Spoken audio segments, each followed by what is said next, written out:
Yesterday when you were young, everything you needed done was done for you.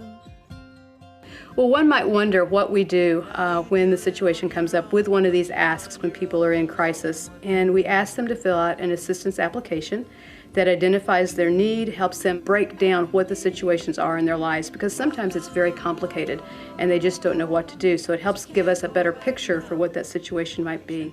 And it's always exciting once the individual knows, that there is going to be some assistance, that some of the pressure and the weight that they've experienced about this particular issue in their lives, that they can move forward, and that there is love that has come from the church and support, and that we care a lot about their spiritual health and their emotional health as well.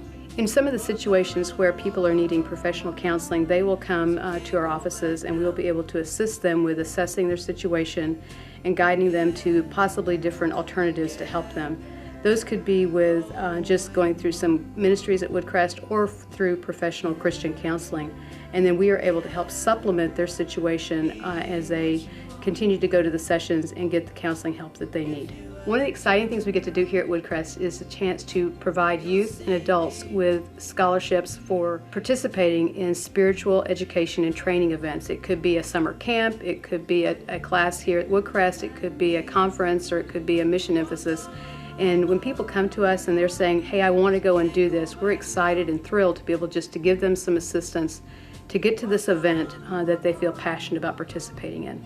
You can't go back now.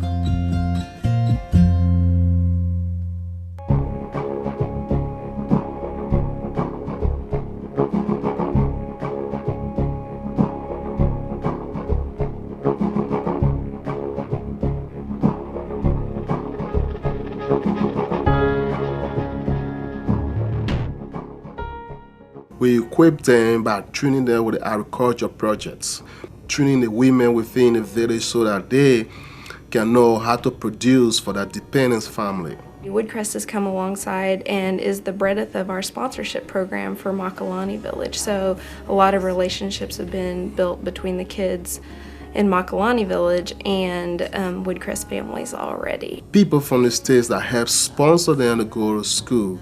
And we have students from Africa too as well that help tutor them, mentor them to enhance their learning since they have not been in school for that long. Woodcrest has helped out invest in multiple ways. The first time was through a partnership with the Christmas Project, where Woodcrest families helped the kiddos with their Christmas gifts. So a Woodcrest family would take one of our children and they would purchase a blouse, a skirt, or trousers, depending on if it was a boy, and a pair of tennis shoes. And we'd box it all up and take it over and hand deliver to the kids. And that's been a really fun project because we've been able to send a picture with a thank you note back to the families, and that was a really fun way to start relationships in Makalani Village. As a Christian, you should know that the gospel brings light into darkness. And the village where we operate in now is Makalani is the center of 4 other villages. Our being in Makalani village has brought light into that village. The kids now, they are looking at the gospel and believing in God and the changes that God brings in the life of people. Now we're planning to take the remaining 4 other villages surrounding Makalani. So with Woodcrest help, I think the gospel can be able to reach those people that believe that there is in God. I want to see that light going through the surrounding villages.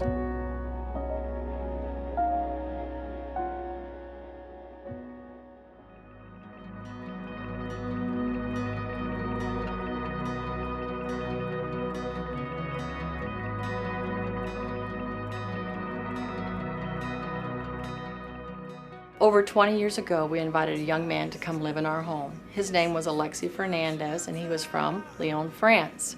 Alexi became a very big part of our family. He came almost every year, has been coming for the last 20 years, and we've become good friends, and he's one of our family members. Alexi, I eventually asked him what he thought about church and if he attended, and he said no. And I asked him for his reasons, and they were things like it's not useful, it's too ceremonial, and probably the one that I remember the most was that his family had really written off the church when World War II came through Europe, and that their question was, why would something so awful happen if there really was a God? And I'll never forget the first day we brought him to Woodcrest. He couldn't believe it. He loved the music, he loved the contemporary format. He even enjoyed the thoughtful thinking, the out front thinking, problem solving kinds of hands-on information that he got from Woodcrest.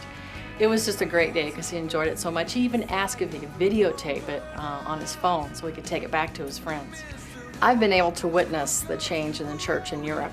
When I was in college, I actually hitchhiked through Europe, and I took every opportunity to go into the churches if I was close to one. I love the architecture and the history of the buildings. I noticed a lot of activity and a lot of people within the building. In the last 5 years, I've been to Europe 3 times.